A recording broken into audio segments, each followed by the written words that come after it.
Hey guys, welcome back to Desi Kitchen. So today we're making pizza.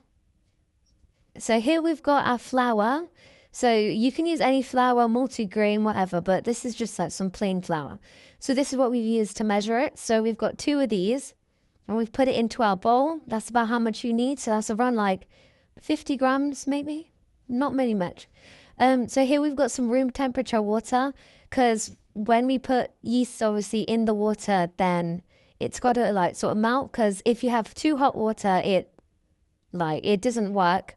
It will melt the yeast, and if it's too cold, then yeast won't melt enough. So yeah. So here's our yeast. You need about half a teaspoon for measurement. Here you go.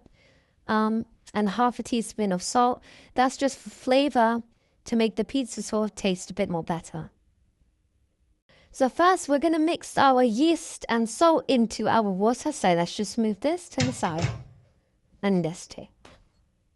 So here we've got our room temperature water and our yeast and salt. So you can just sort of pour that in. Like that. And you just want to give it a stir.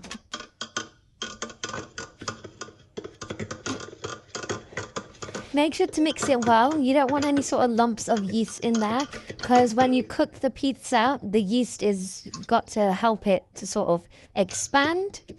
So hopefully you get some air in there. So this is chemically putting air into our pizza.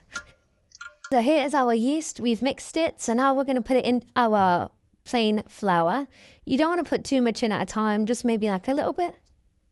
Like that, and you sort of just want to mix it, because sometimes you might accidentally put a bit too much flour, so you might have to put a bit more extra water. Put a bit more.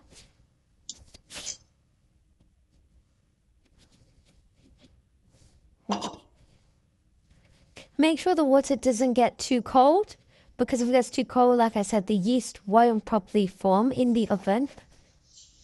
So as you can see, it's sort of starting to become a dough.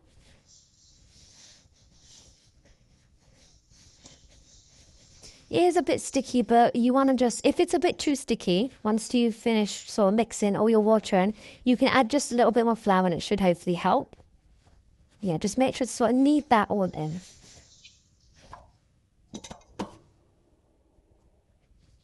Let's put all of that in there.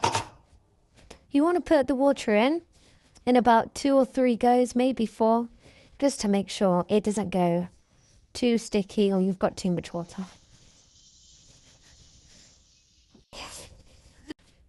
So here is our dough. So you just want to sort of knead it with your palm. You want to do that for about a good sort of like 5 minutes, because you want to make sure you get all that yeast and all the flour mixed in so it can rise in the oven. So you just want to use your palm, or you can use your fist if that's easier for you, like this, to knead your dough. So we've already kneaded it earlier, so ours should be done by now. And so what you want to do is you want to get some oil. You just sort of want to spray it with a bit of oil and then sort of mix that in, and then after you can make it into a little ball like so. It doesn't have to be perfect, about like this maybe. And then you can just sort of lay that down, make it a bit flat like that. You can put a little oil on your hands and sort of rub it on it. Like that. And then you want to get a tea towel, or you can use a tissue, whatever you really want to cover it. And then you want to put it in the heating cupboard or just somewhere that's nice and warm. And then hopefully it will expand a little bit and then be ready back in about a couple of hours to make our pizza. Okay, so here is our dough we've taken out of the heating cupboard after about 1 or 2 hours. It's up to you how long you want to do it. Depends on obviously if you need the pizza quickly or if you just want it. If you want the best results, I'd say 2 hours is the best amount of time to keep it in the warm area. So here's our dough. As you can see, it's completely risen. So now we're going to just start kneading it again, as underneath it's probably got quite a lot of moisture. So I'm just going with that. As you can see, there's quite a lot of moisture underneath actually.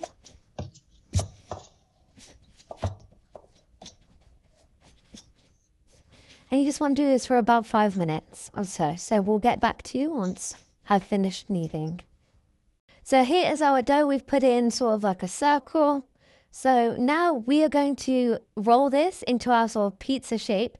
And so if your dough is still a bit sticky, then you can get some flour, and you might want to just pick up your dough packets aside, get some and sort of just sprinkle it on the desk.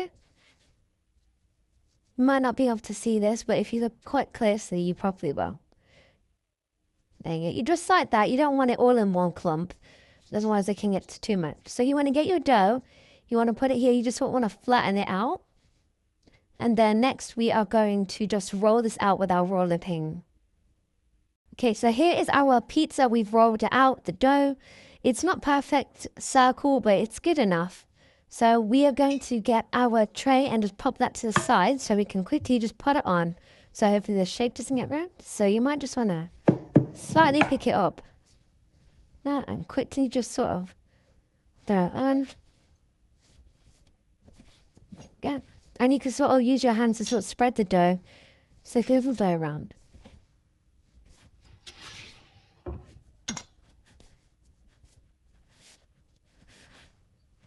See, you want to try to get it as close to the edge as you can, but don't want to make it too thin. So that's quite good. That's good enough. So we're going to just poke some holes into it with a fork, and then you can get ready to pop this in the oven because you want the base to cook first.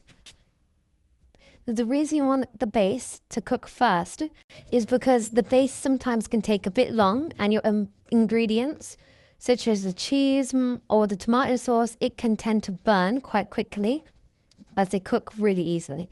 So you want to do those after. So cook the base until it's almost ready and then put all the ingredients on top. So now we're going to put our pizza base in the oven for about just maybe 2 to 5 minutes. You don't want it to get too cooked, otherwise the ingredients will not be properly cooked and it won't taste as good and the base will end up burning. Also make sure before putting it in the oven to get parent supervision. Here is our base. We're taking it out of the oven. You might want to let it cool down a little bit before you start doing anything to it. So it's not fully cooked, but it's mainly cooked. It's just got maybe a little bit left of the dough to cook. So next, we are going to get our tomato puree. This is the one that we use. And you're just going to sort of spread it all over the pizza. Just wherever you want. Just like that, maybe. A bit more over here. And now you can get any sort of tool, spoon, your fingers, your hands, whatever you want to really do. I prefer using a brush. I think it's a lot easier. It's a lot less dirty and you can sort of get it all spread around.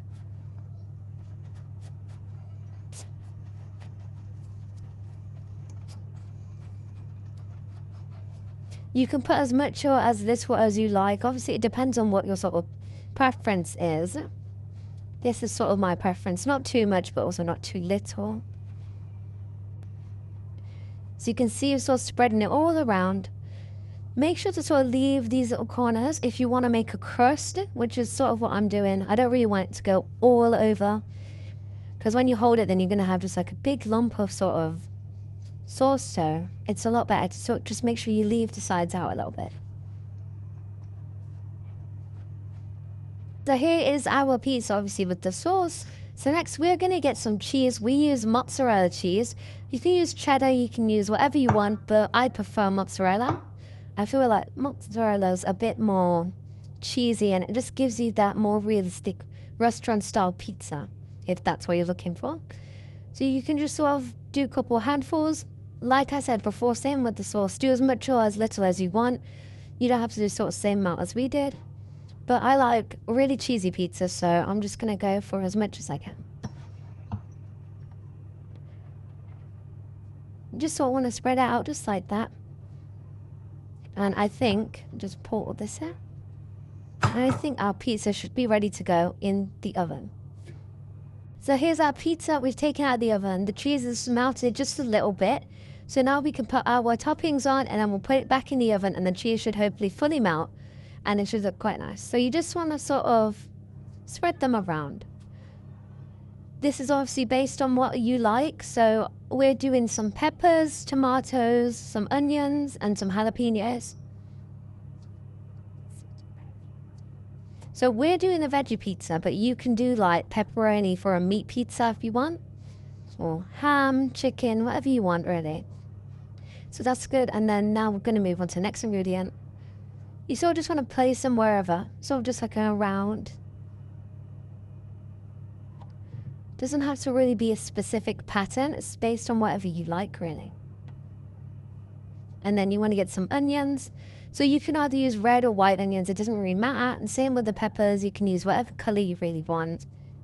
Just sort of spread them around.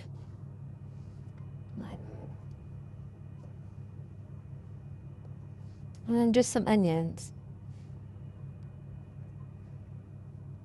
Now, I don't really like tomatoes, so I'm just going to do it on half of the side.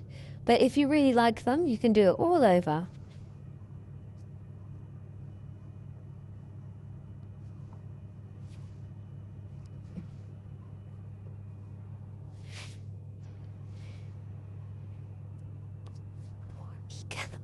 So here is our pizza. It's hot now, but it's not too hot. So we're going to cut our pizza. And then once we've cut it, and then we'll obviously show you how you can serve it with different sort of foods. So we're going to cut it whilst it's still hot.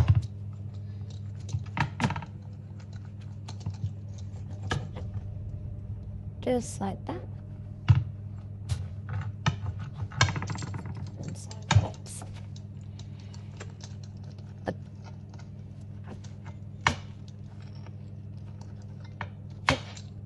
And then you just want to sort of go diagonal.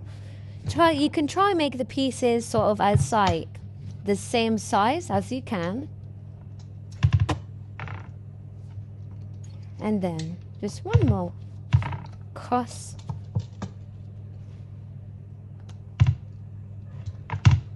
And there you have it. So here's the final result. So we've presented it just like this. So here obviously we've got the pizza that we made. We've got some chips. We put some spices, some seasonings. Then we've got our salad. And then we've got our sauce. So this is the final result. You could try it out at home. Hopefully you enjoy it. Make sure to comment, like, subscribe, and also make sure to follow us on Instagram and TikTok. Let us know if you have any other sort of recommendations or if you've tried the pizza and if it's good or not. Let us know sort of if you enjoy our videos and let us know what we can do to make our videos better. And we will see you with the next video. Thank you so much.